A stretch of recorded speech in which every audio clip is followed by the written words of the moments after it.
And I find that, the more in tune with your intuition you are in any given situation, the kind of louder it is, and the more you can feel it. Like the more on mission you are, the stronger your intuition kind of pings back at you, or off mission for that matter. Like if something's not going well for you, then it's screaming at you, like Alvin was saying. Societally archetypical man, Yeah. where sensitivity isn't celebrated, it's actually exploited. And it's funny. So I work with some special forces and some operators that have been in theaters of war. And it is really kind of a deconstructing of the previous deconstruction they've gone through, of recognizing, no, the strongest thing we can ever do isn't stuff it down and soldier on. It's actually to emote and release. It's actually to get really vulnerable and let everybody in. And that's one of the most powerful things we can ever do. Welcome to the podcast that guides men to demystify and develop their intuition. I'm your host, Doug Beitz. Let's dig into the science and expand your horizons. Take it away, Stephen. All right. I'm S. Stephen Brown. I live in Los Angeles, and I'm a professional muse. I work with creative people on personal problems, and then work with personal people about their creative issues. I've self-published a few books, and right now I'm developing a phone app which trains people in mental cartography and musing, the way, basically the art that I do. Wow. Nice to meet you, gentlemen. Very cool. Yeah. And Stephen's podcast episode came on a week or two ago, I think. And yeah, very interesting talking with the muse. Yeah, very That was a fun one. Yeah, it was good. I really enjoyed it. I learned a lot and saw things from a different angle of life, and yeah, very interesting. So if you saw the message I put out 14 hours ago, roughly, whatever time that was for you, I just hinted that maybe for a minute or two, we might go around the room and just share what intuition means to us today. And I know if we'd asked you that question 5 years ago, you'd probably give a different answer. And in another 5 years, I know I would give a different answer. But just a bit of a conversation starter. Does anyone want to go first, or I can follow how my screen's looking, what order you are into me? How about Dan? You want to go first? Minute or two? What if I said no? That's Sorry, fine. I'm the smart ass, one of the smart asses, I think, in the group, right? Yeah. So, it's interesting because I was thinking about this earlier, and as you said, years ago, it was different, but it's always been that little voice in my head. And years ago, I would not have followed it. I would have thought, oh, that's just the voice in the head, telling me to do whatever it was. I can't think of anything right now, an example, but today it's the voice in my head that I follow explicitly 100% of the time. And I know it's a good thing because it's opening so many doors for me now, personally, business-wise, and in a myriad of ways. But it boils down to really that voice in my head that I know is my higher self, said a different way, that I have to listen to. And that's, it just rings true what good it does when I listen to it. Awesome. Alvin, you're next on my screen. Well, I hope that everybody here who's new, and then of course for others that aren't new, it sounds like a broken record, but I find, and Doug, you might be able to acknowledge this if I don't explain the fact about my having no arms. Oh, yes. This is a bit of context. So for those that are meeting me for the first time, I was born like this.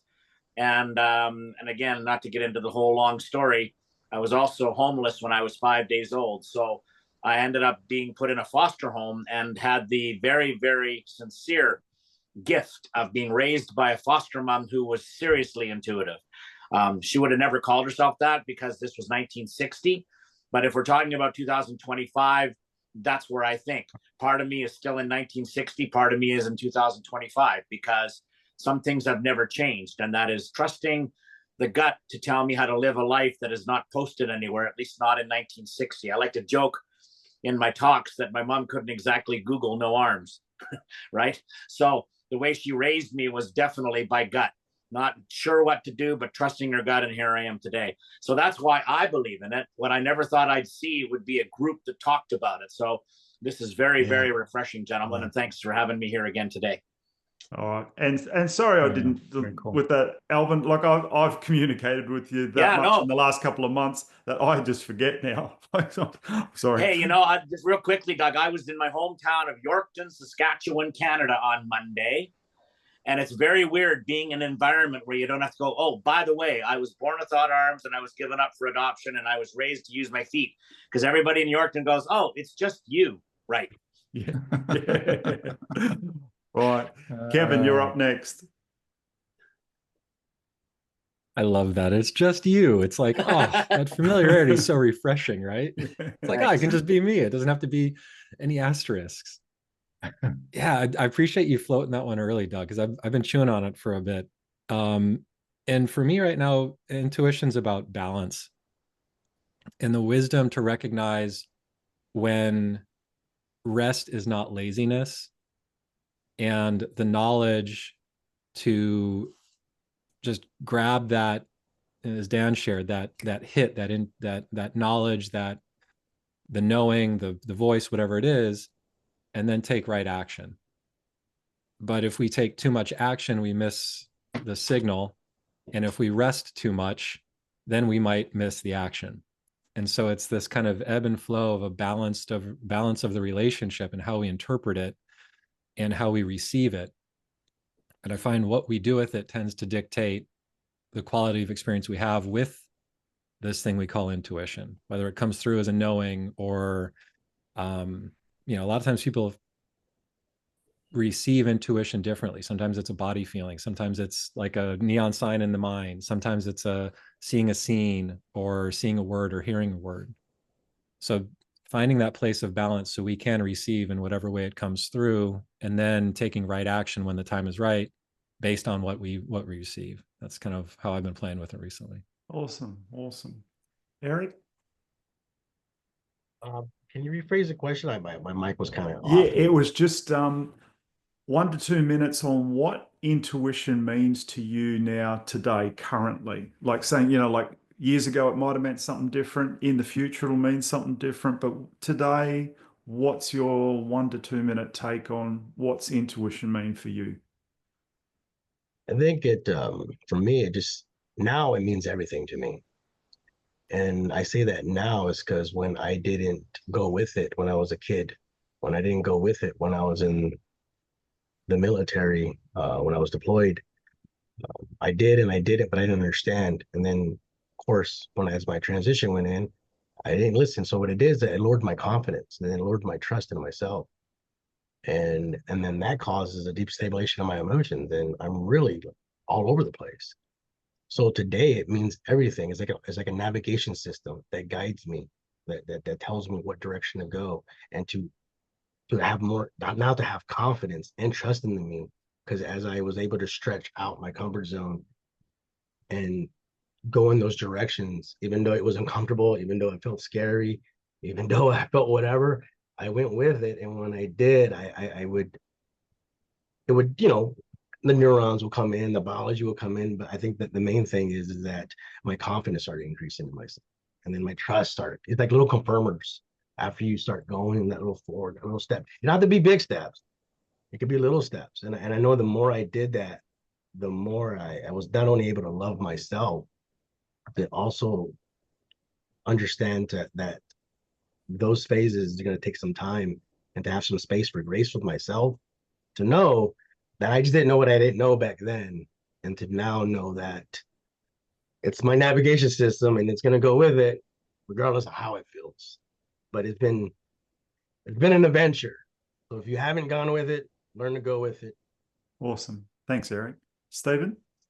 Currently in musing, it's about exploring myself and using that as a barometer for everything else. And what I take from intuition now is about my body is always receiving. We believe that our bodies is constantly receiving sensory information from not just our emotions, but our sensory systems. And we're receiving way more information than we're processing at any one time, mentally, but our bodies are actually processing it without us. And that's what we view as intuition, is our bodies processing information that we're not consciously aware of. So as a muse, what I try and do is take the unconscious things and make them conscious. So I try to make my intuition I try to read my intuition and then use that as an action plan, because that's my body telling me what it wants. It's my job to interpret it and then make an actionable thing out of it. So right now I would view intuition as a roadmap for success that I have to follow in order to use. Awesome. That's Awesome. 5 really awesome answers that, and like I typed in the thing last night, there's no right, no wrong. It's just where it is. And so I guess for me now, it's my turn to share. It's an unseen, it's the unseen realm, which I love. I love everything you can't see. So that's what makes me curious about it. But I believe whatever it is in that unseen realm that communicates with us, loves us. And it's got our best interests at heart. Therefore, we can trust it. Because if it wanted to smack us over the head with a hammer, it would. It's not going to try and trick us. It's there. It's a message. And it's like what a lot of you guys sort of said, it's recognizing it. It's like Stephen just said, it's coming through. And you use the word interpret. And like several years ago, I screamed out to the creator, to source, to the universe, to whatever that force is there, and said, send me someone to help me interpret the language of my intuition, because I knew this information was coming in and I couldn't interpret it, but I knew it was helpful. And so for me, I guess that's what it's this lifelong journey now of learning to interpret it, because it's I mean, it's not just one lifetime. It's it's a very ongoing process, but I'm willing enough now to go, yeah, I'm on the journey and I don't care. Like one of my sons, he wears a t-shirt around 1% better every day. I mean, even if I'm 0.0001% better every day, I'm improving. Some days I might get 1.1% better. Other days it's a lot smaller, and just, make that journey. And it's not to make the journey easier, but just to bring the clarity to what's going on here. So, It does make the journey easier. But to what Eric shared, it's like, it's that yes and, where it can make the journey easier and it can make the journey more terrifying, because you get the knowledge and then it's like this slow motion trust fall with the universe, where it's like, all right, I'm doing the thing, you're going to catch me, right? So there is that interplay, I find. And everybody's touched on it a little bit, but I find the best place to operate is open and curious. Because if we think we know, then we're going to miss the signal. If we're fixed on something going a certain way, or using our, to Stephen's point, that hyper processor of the subconscious, if we just take the material input from the three-dimensional space that we experience, we're going to miss stuff. So, challenge the assumptions, challenge the negative thoughts. And Doug, to your point, you will never receive a negative response from your intuition or from a source inquiry. It will always be positive, uplifting, and encouraging, which might be the challenging thing to receive in the moment. And so there's so much nuance, and as we've shared, so many individual expressions of it. But I find there, in as much differentiation as there's also that much universality, as we're all kind of experiencing as well. Is there? Before you go, Steve. Well, I have a question. Well, here's it out to the group. Is there always a positive message, or is there always a way to interpret messages positively? Because my philosophy is, there is in our world of music, it's not positive or negative. It just is, and it's our choice whether we make it a positive or negative. Yeah, no, I can see where you're at there on that one for sure. Yeah. And it's like, is there good? Is there bad? Is there, where you go, Eric? I think that's where discernment and wisdom comes in. That's a big part of it. So in the military, I went with it, and then I didn't went with it, and then the bad outcome happened. You see what I'm saying? So it's but at the same time, I didn't know, and there's no really no wrong or right. But just to touch on what Kevin said, it's harder at first, because as your intuition guides you in certain directions, there's emotions, there's stuff that's going to surface, and that's that uncomfortable where it feels. I call it like growth pain, because it's like a butterfly. Like when it transforms, it's not all like smoking a cigar. I mean, it's going through a whole like biology going, or like a snake shedding its skin, man. And it's just like you can just feel like, and then the self doubt, and like you're like, what is this? But then the work and the tools and the resources and the meditation and everything that you've applied and grown and transformed, that's where you use that. Like, nope, I know what that is. I want to be focused on what it's trying to show me. And then I use my discernment and my wisdom of like Kevin talked about, that knowledge part. And like I said, there's no right or wrong. So even if you go that direction, it's like, well, let me take from that and then learn from it, and then maybe go that direction. So it's never the right or wrong. I think everyone's on their own journey, and it's like we all just learn forward. And I liked what Kevin said there about the trustful. Like I can remember how, like synchronicities, 20, 30 years ago were, for some of the things that it was what I was going to receive from following that synchronicity moment. I'll use the word reward very loosely here, was okay. But then sometimes if the universe is asking you to take a massive step, you're not just step jumping down 2 or 3 feet now. It's like you can't see the bottom and they want you to step off. I've actually done that a couple of times in my life, and again, using the word reward very loosely here, the benefit or whatever from it ultimately was ridiculously large. Like it was just, you didn't get asked to step off where you couldn't see the bottom without this massive thing occurring that was just so life-changing for the better. So yeah, when you said that, for me, it was like, yeah. So if your intuition's leading you to something just small that's not like that big of an effort, that's great, and your life will be nicer, but not in a massive way, but it'll be a bit better. So yeah, if you want the super big benefit, you're going to be lucky if you can see the bottom when you step off. Yeah, well, that's how I've found it anyway. I had just to explain context a bit, why I would have been in my hometown, which for those who don't know geography, Saskatchewan is in the middle of Canada, and it is a prairie province. The town I grew up in was about 10,000 people.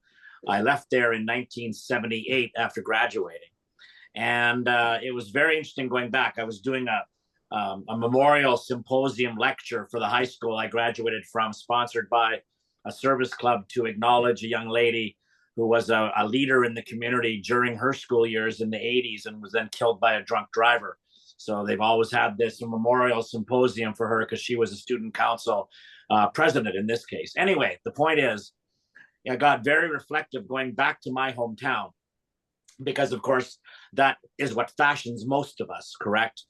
But as to this discussion, I mean, I can't believe we're talking about this right now because it's exactly what I was thinking about.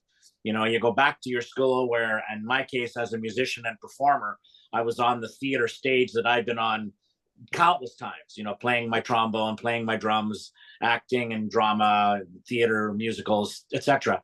But what really got me was how far my life has come in those 40 plus years since I graduated from high school, right? Even more than that. But here's the point about and what you were saying, I think it was Stephen or whoever, but the good question. I think the negative thing that we do when we ignore intuition can be one of the worst things ever, because it can lead us down a very dark path. And that's what people don't understand. We all make bad decisions, but on a very highly personal level, gentlemen, the worst decision I ever made was to go out with a young lady that ended up becoming the mother of my almost 40-year-old child. We weren't even a couple, and she got pregnant.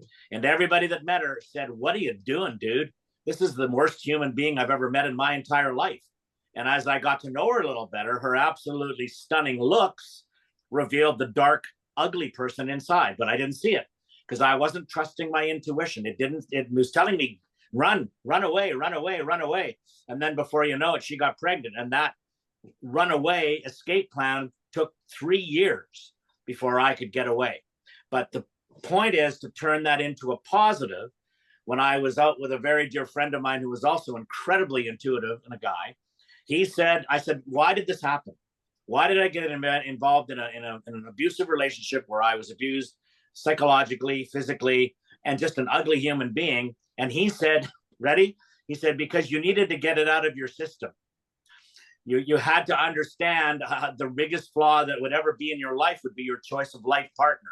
So don't make the same mistake again. Well, I don't know if this was intuition, but it was definitely synchronicity, meeting my current wife, Darlene, that now we've been together since 1991. She not only helped raise my 40-year-old because my ex-wife had schizophrenia, but she also runs our business. And I think we've talked about her before. She's the most amazing human being I could have ever married. And how lucky did I get? But the bonus round is everybody wants to know, and back in hometown especially, how's Darlene, my wife? How's she doing? Everybody loves Darlene. So if I don't know, though, here's the question. Would I have learned that lesson if I hadn't gone down the dark path that one time? I don't know. That's a really good thought to pass by you gentlemen to see what you think. Anyone want to chip in on that? Yeah, I think it's so much of this is about growth too. And the intuition and message that we receive is just that. To Stephen's point, it's not good, it's not bad.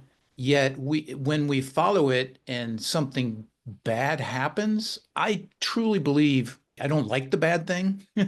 No one likes the bad thing that would happen to us, but it's an opportunity to learn about ourselves, learn about somebody else maybe, and it's a opportunity to grow personally. And so therefore, yeah, it hurt. That decision, following your intuition may have hurt, but I kind of, to Alvin's point, look on the positive. Okay, what is the positive in that experience that I took myself down? And how can I grow from that? So that's my 2 cents worth. And Josh, welcome to the call. I see you just come in. We've been talking about intuition in general and that sort of stuff. And our theme for the day was for us to all give a 1 or 2 minute talk on what intuition means to us personally today. Like, taking that years ago, it might have meant something different. In the future, it might mean something different. So I don't know whether, Josh, whether you want to share on that, what intuition means to you right now. Yeah, sure. I mean, I've been kind of looking at it through the scientist lens a bit lately, and the artist lens at the same time, and trying to figure it all out. Where I'm kind of landing is that, intuition is almost like the operating system for the interface between the body and soul or something like that. But it's just, the part of us that connects to the higher self and, allows us to do crazy stuff like remote viewing and telepathy and all that fun stuff that everyone here is, believers in and experiencers of.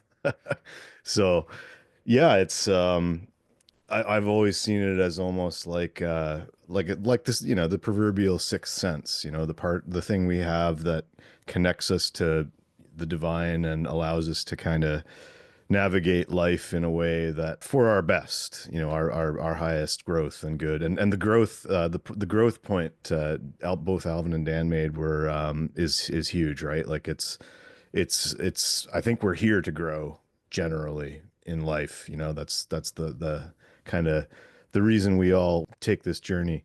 And again, this is just my own thoughts on it, but intuition is like that. It's like the story quest, like in the game.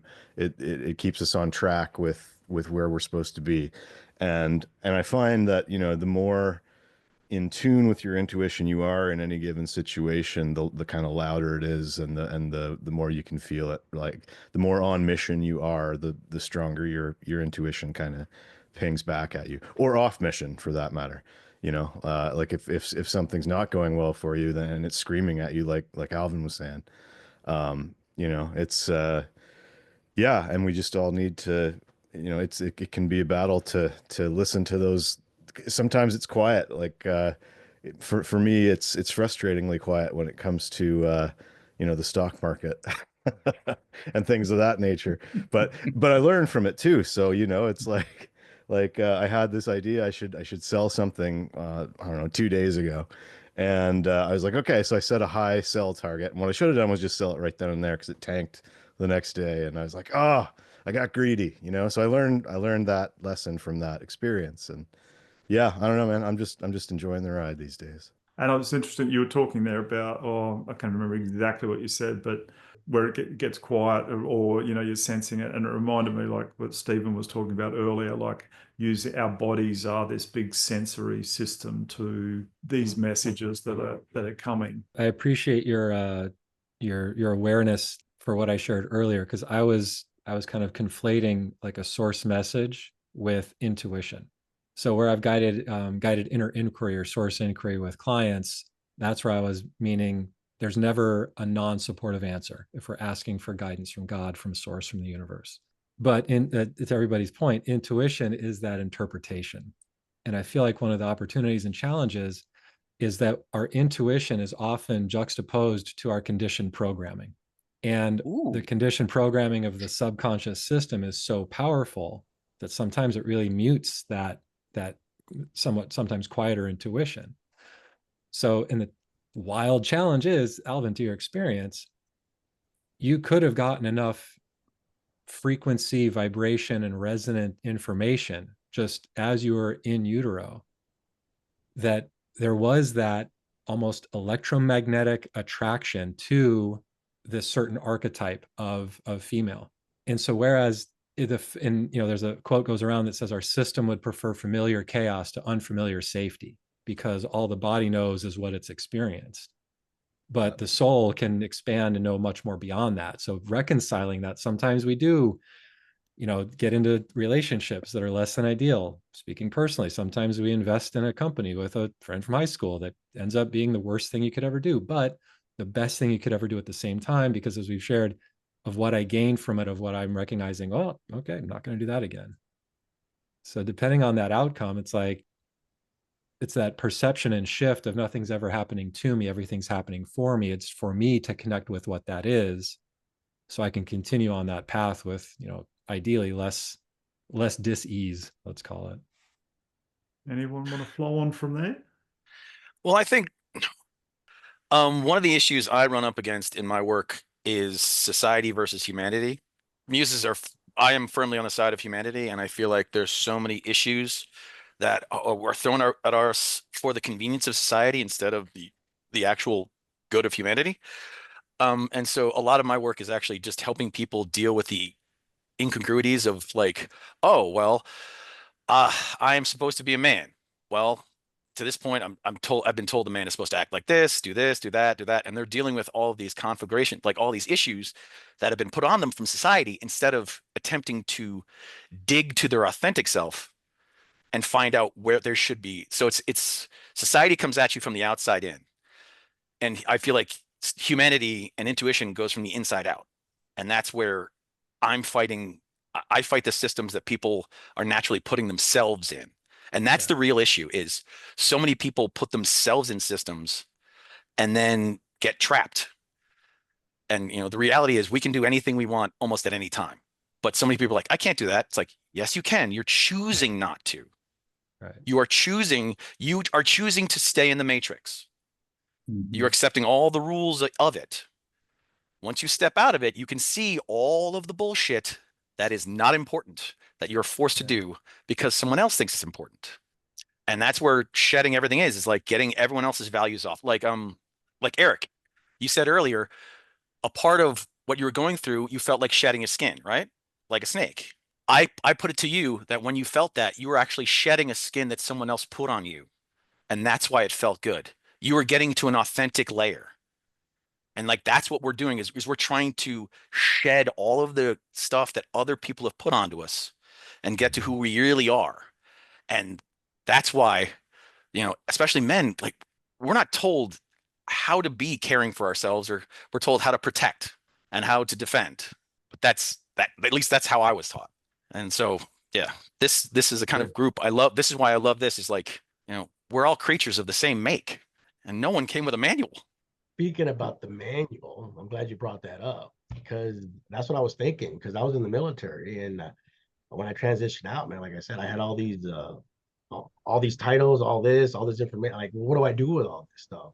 And then I was programmed, so I was just operating what the world wanted me to operate in.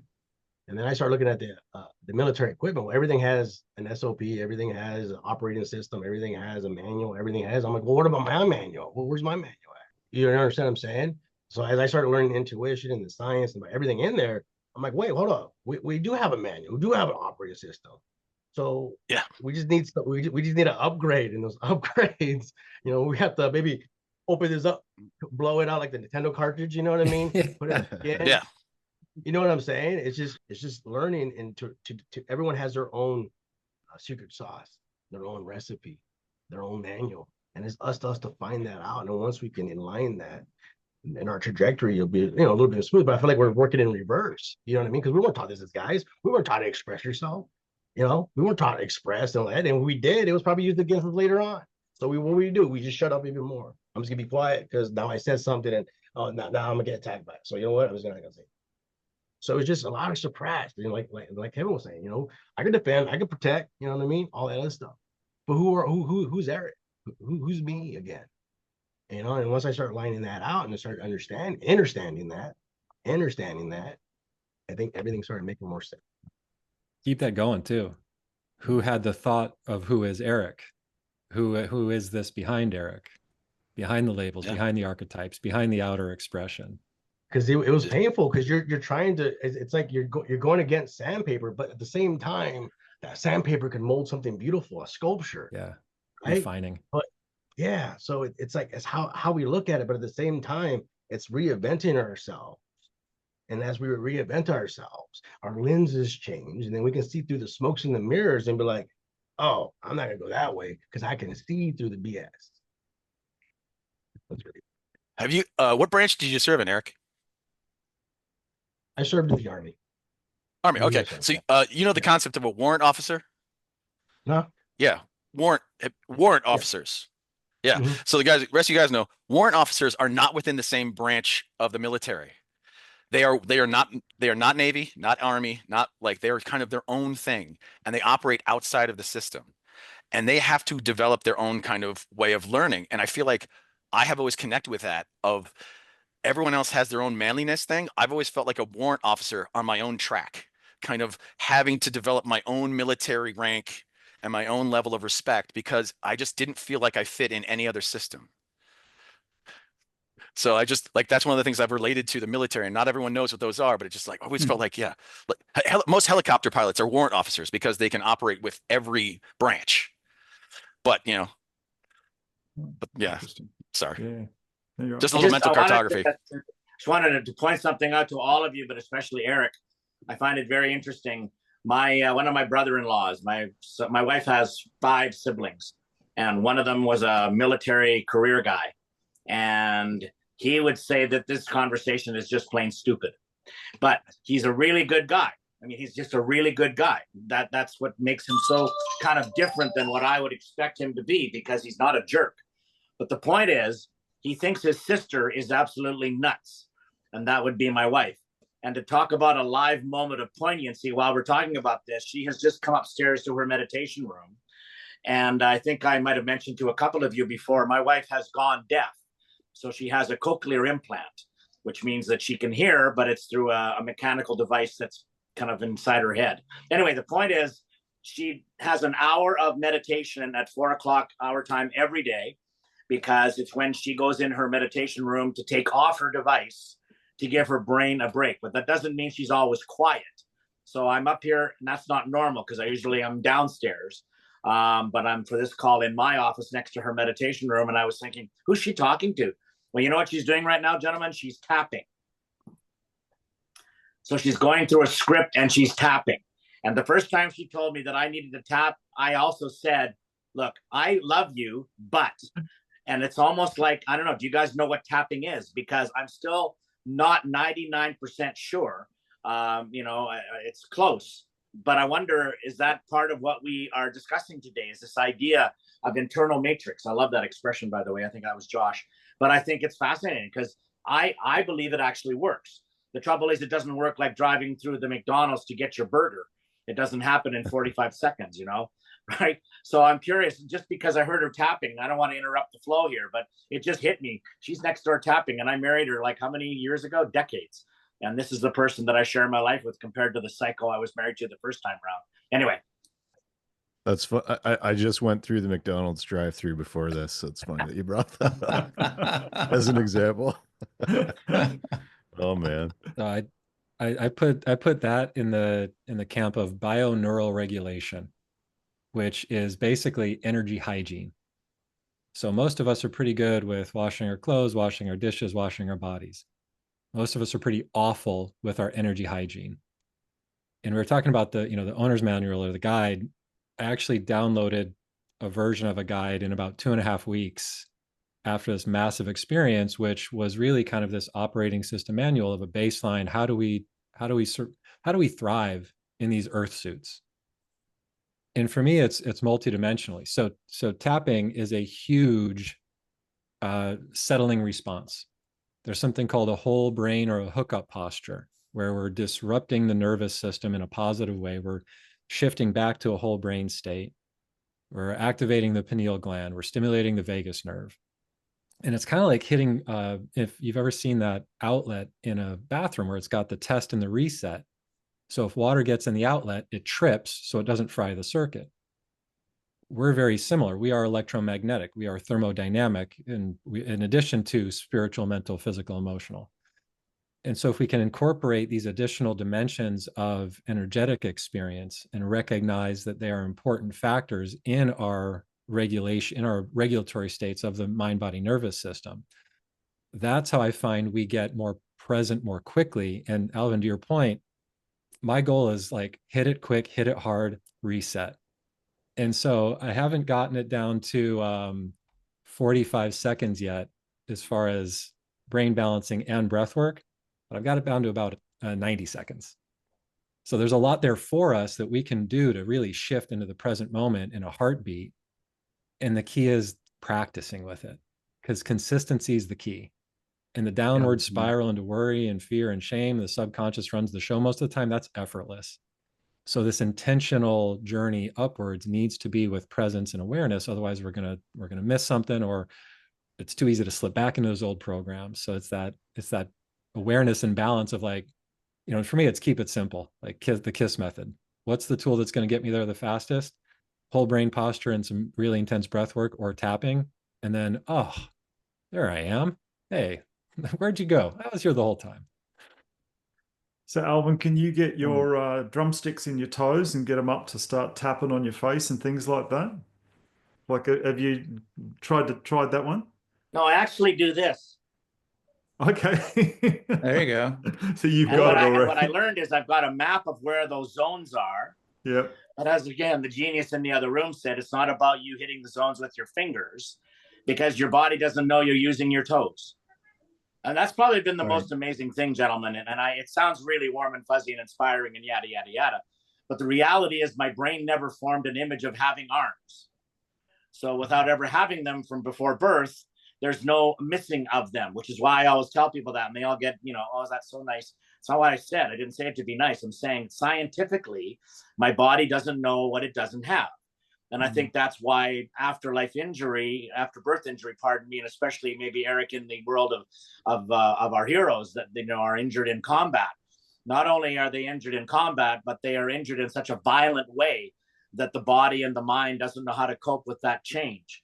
I never had to change anything. So no, it's a funny thing you said that, Doug, but no, I don't use the drumsticks, just my toes. But again, that was the funny thing very quickly when I first started dating Darlene, and the first time we held hands. And I talk about this in my speeches, and everybody kind of gets a little squeamish for a second, right? Because you think, who does that? Well, that goes to show you the kind of human being I found the second time round, if I may put it that way. But as she told her very, very dear friend and her best friend for life, when she said to Darlene, what are you doing? I mean, why are you getting interested in this guy with no arms? And she literally said, because there's more intimacy in his touch with his foot than there ever was with her ex-husband, who was a cop.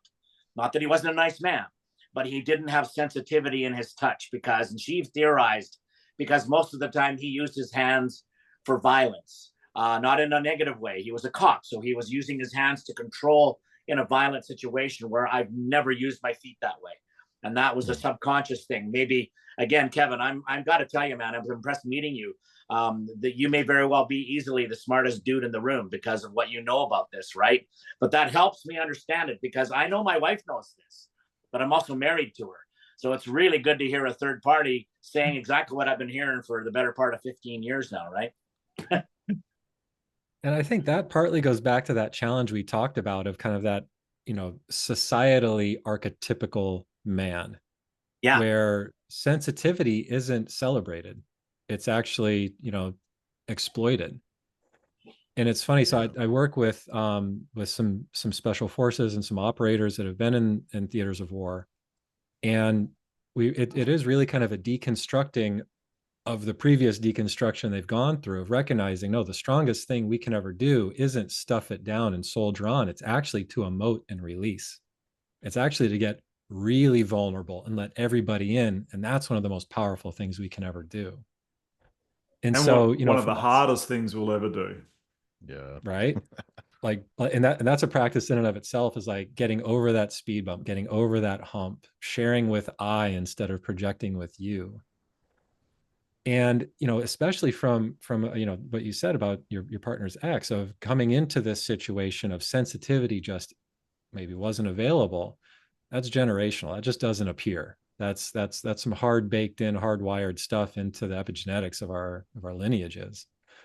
And it's nothing against him. He's doing the absolute best he can with the tools he's got, just like we all are. Precisely. But and I think we've touched on it today. The key is, like, don't ever stop expanding. Don't ever stop being open to new and different tools, new and different approaches or interventions. That could be, it's just like that Trivial Pursuit game board piece, where it's like there's a bunch of wedges, and we're just like, life is just, oh, is this my wedge? Does this fit for me? Oh, that didn't work out that well. Okay, well, how about this one? Right. And the lighter we can be with it, the easier time we have with it. And then next thing you know, we get to where we wanted to be. Doug, you nailed it. Most of it is very simple. None of it is very easy. And that's the rub. That's where the grist for the mill comes in from Ram Dass back in the day. Yeah. I think I ran into a lot with, we're talking about a little bit of the military. It was my fight or flight responses were whacked down, man. I was whacked out.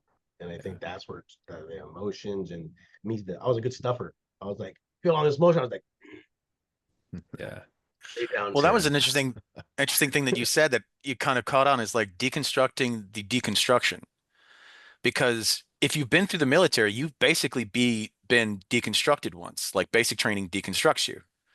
So getting out of the military, and here's my other question, getting out of a big relationship are kind of the same, where you have to go through a reconstruction of your reality, because your priorities are both completely changed. In the military, your priority is stay alive and kill. And a marriage, in a marriage, is like, this person's the most important person in the world, and both of those have to change, and there's such big changes. It's like, yeah, it's a complete deconstruction of a thought. So that's pretty awesome, Kevin. Yeah, that's really awesome, Kevin. Wow. Yeah. Is that what you, by the way, Mr. Nosy again, Alvin talking here. Is this what you do for a living, Kevin? Is counsel people?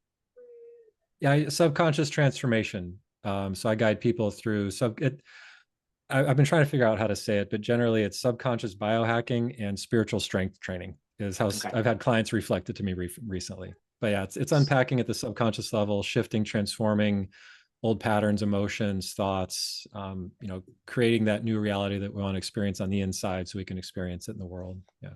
So this isn't a hidden hobby. This is a job. Yeah. Okay. And I backed into it. I was a designer. I was in web design, app design for almost 20 years. And I was scratching that pesky itch of self-development. My wife and I were on a healing journey together. And I just kept going. Next thing you know, massive breakthrough, write a book in 2.5 weeks, all those extra sensory perceptions we've talked about that are natural. Every single one of us has them. A lot of those came online. And it's kind of that bolt from the universe of like, oh, this is what I'm doing now. Okay. We're going to scrap everything that I just created for the last 20 years in this successful career and start over from scratch. Yep. That's what you're doing. Okay. Just moving. Yeah. That's a calling. That's a calling. When you get one, I've got one as well. When you get it, it just happens. Just lasso up and just ride. Yeah, exactly. Yeah, but it's been a wild ride, and the only reason I'm even doing it is because I was my first client. I was just on this self-healing journey. I was feeling better and better and better. I wasn't looking for anything else. And the next thing you know, I was like, oh crap, okay, game on. That's Absolutely, awesome. kid. That's kind of like what happened to me. I was like my own client too, because I love I it. was trying to go with the system, and then I'm like, well, the system don't make sense. It seems like I'm spraying and praying here. Something was Yeah. yelling at me, but I was confused because of the fight or flight responses and the emotions and the trauma as a kid, the upbringing, like everything, just a cluster, you know. But Yeah. until but I knew I had mental health issues, and I just wanted to provide, you know, as a good father, as a husband, whatnot. But it wasn't until my brother took his life with suicide and I couldn't save him, which Yeah. that was really hard for me, because what do I do now? I mean, I Yeah. experienced that in the war, and then my little brother, and then I was just like, and that's when I realized my mental health was at danger at that time. Wow. Yeah. Because when that Yeah. happened, I didn't know where I was at. I was just going, grinding, hustle to the point where that's all diluted. I didn't even know what the heck that even means. It would just go, Yeah. go. For what? Where am I going? And Right. then that's when I was like, you know what? You need to figure out what's going on. And then I'm like, well, what are these coincidences? What are these nudges? And I really start looking within. And then I started asking questions and going with it. And that's how I opened the whole the whole Wow. the whole thing. But thank you for reminding me of that, Kevin. I appreciate it.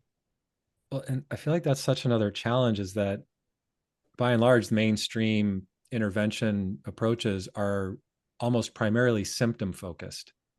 You know, so you mentioned like mental health. I'm having dark thoughts. I'm having negative feelings. And we just try and soothe it or salve it with basically a medication, which doesn't really do the trick, because to your point, stuffing it down, we're just increasing the pressure within the inherent pressure within the system. Unless we hit that pressure release valve, something's got to give at some point. Yeah. So getting to that Absolutely. place of looking at the symptom as the Yeah. signal, not the end. It's just, that's the very tip. Like, okay, what's this signal trying to tell me, as opposed to just staying symptom focused. And that's where I find we really get to those places that we've been talking about: expansion, knowing, feeling a little bit more whole than maybe we had before. And like, you know, to your point, it's funny. I take it from this uh, movie. It's called Lonely Island. It was Andy Samberg from SNL. It's called Pop Star. It's a parody, but their big quote is "Never stop, never stopping." And so I fully adopted that, where it's just, you know, you get knocked down 7 times, you get up 8. And so I just keep that in mind, like never stop, never stopping. I love that. And I'm sorry to hear about your brother. There's so much of that going around, and for some it's just too intense and too much, and it just is.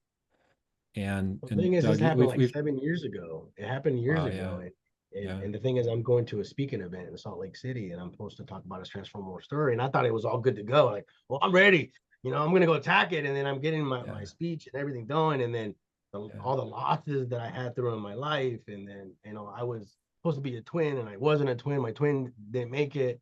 And then I felt lonely throughout my life. And so it was just this terrible, just everything just came at me. I'm like, what's going on? What's going on with me?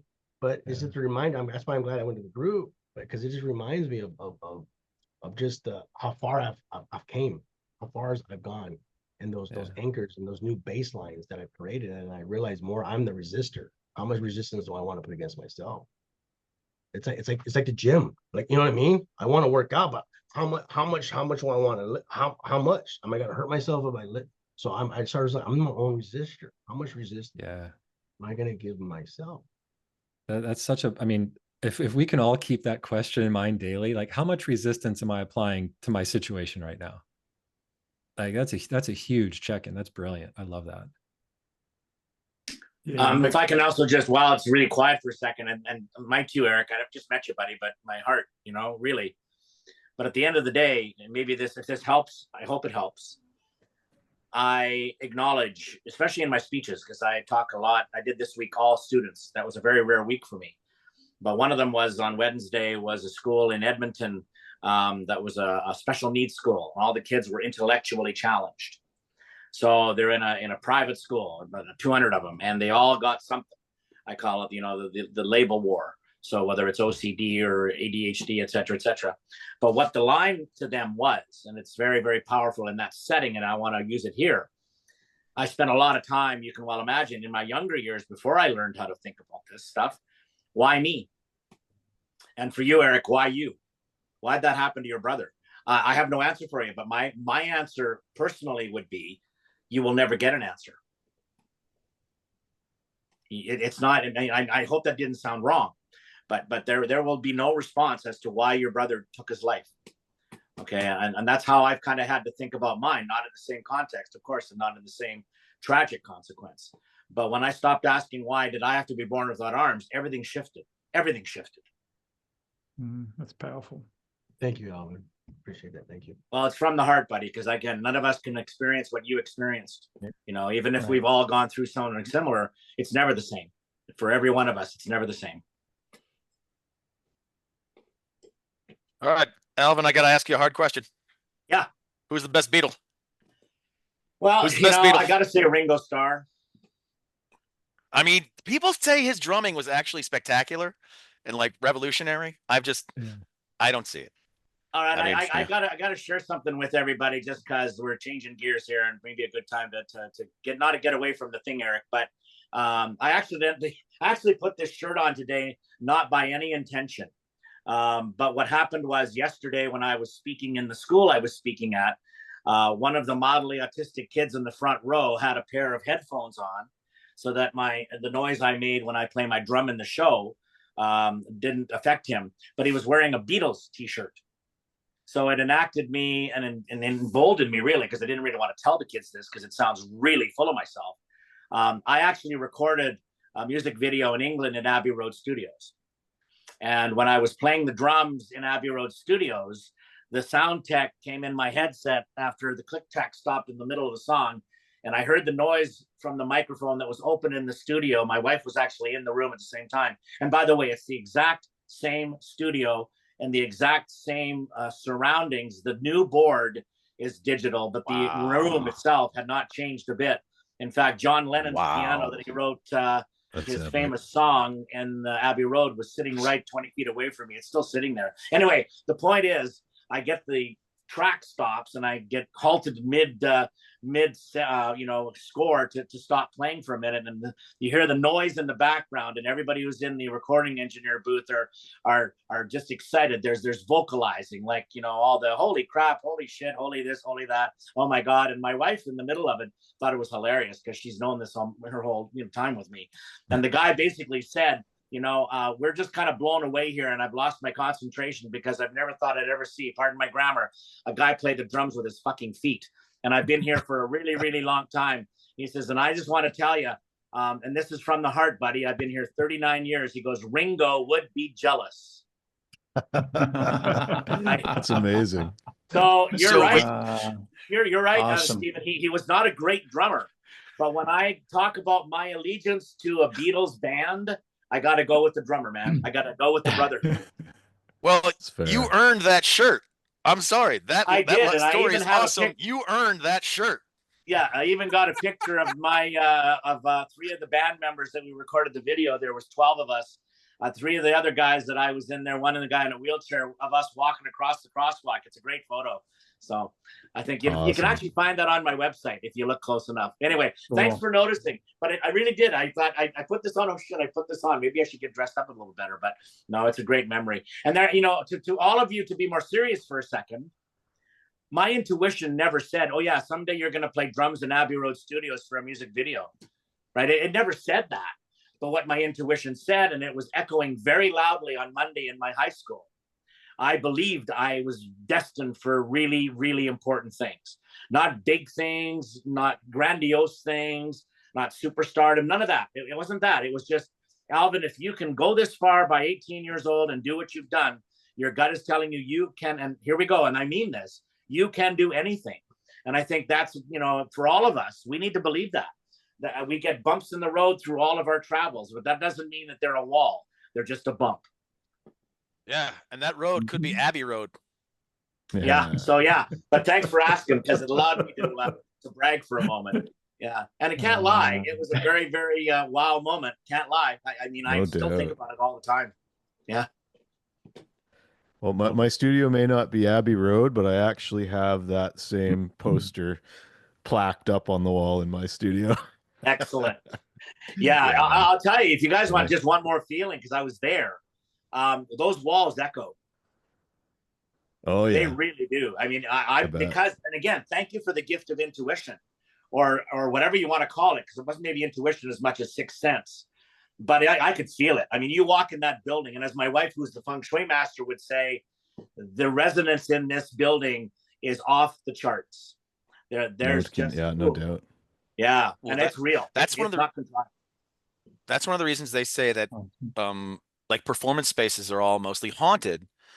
It's because Yeah. it's actually just a residual energy of that building is just it's in the walls. Oh yeah. And with music, most of that's usually positive, but like some theaters have like powerful performances that kind of live in the like you can feel anger in the wood from the from Right. the emotion.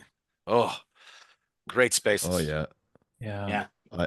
I've seen both of those spectra. We had I would say a haunted house the next town over, the first place we moved when we came here. The energy was so bad. We had some really kind of sad, unfortunate experiences there. And there was clear evidence that someone had at one point broken into this place and something had gone down just from the way they'd kind of shabbily reconstruct. It was a rental, right? So anyways, I actually had a remote viewer buddy check out what happened in that house before us, and nobody died, but there was some very kind of deep drug addiction, gnarly stuff going on. Again, I trust this guy's judgment as a remote viewer, and it felt about right to me based on living there. And then I've got a studio outside of town, and I've spent many years making music there.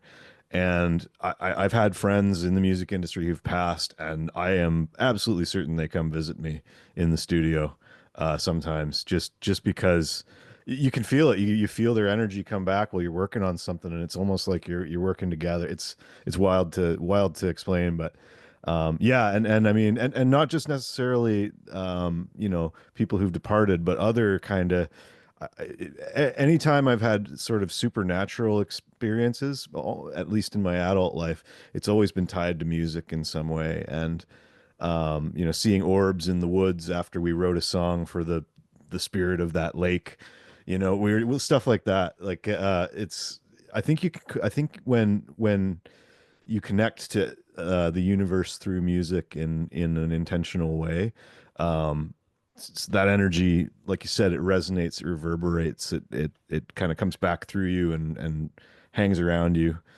My familiar here is coming back as I'm saying this.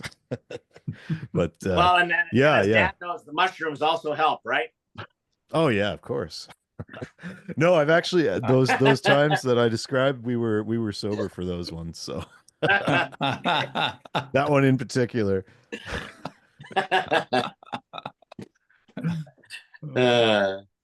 What a wild bunch of guys we've got together today. Oh yeah. Yeah, this is a treat. I am so glad I'm so glad I was here. I drove 3,000 kilometers this week, gentlemen, since Sunday. Oh wow. And I'm 64 years old. I'm not 20. It's like being out on the road again on a road trip with the band, but by myself and loud music. So yeah. Anyway, no, this has been, and again, thank you, Doug. You're the one who started all this, right? Without you, this would not be. Yeah. And thank you all for being on the podcast at least once. And I mean, because it's just that's who gets invited here, the guys who've been on the podcast. So awesome. Well, thanks for hosting this, man. It's great. Yeah. Always a blast. My pleasure. So Look forward to the next one. Yeah, we've had an hour, so I try and not tap into people's time too much. So anyone got any final things they want to say or anything, or we'll wrap her up? I just want to say thank you again, Doug, and it was a pleasure being here, guys. And I thank you. I just love the space, the energy, and thank you. I just kind of recalibrated. I really appreciate it. Thank you so much. Yeah. No worries. Yeah. Same, guys. Same. Great stuff. Right. Thank you, Doug. Yeah. Real treat, man. All right. So another couple of weeks, we'll see you all again. Looking forward to it. Awesome. All right. Thanks, guys. See you Cheers, later. everybody. All right. Cheers, guys. Bye. Well, Thanks. Well, we're at the end of another thought-provoking episode. Remember to subscribe so you'll be alerted to new episodes. I want to say thank you to the men who are joining me on this journey of intuitive development. I truly hope our time together has expanded your reality and reinforced trust in your ever reliable gut feeling. Embrace your intuition. It will not lead you astray. Until next time, stay tuned, stay curious, and trust your gut.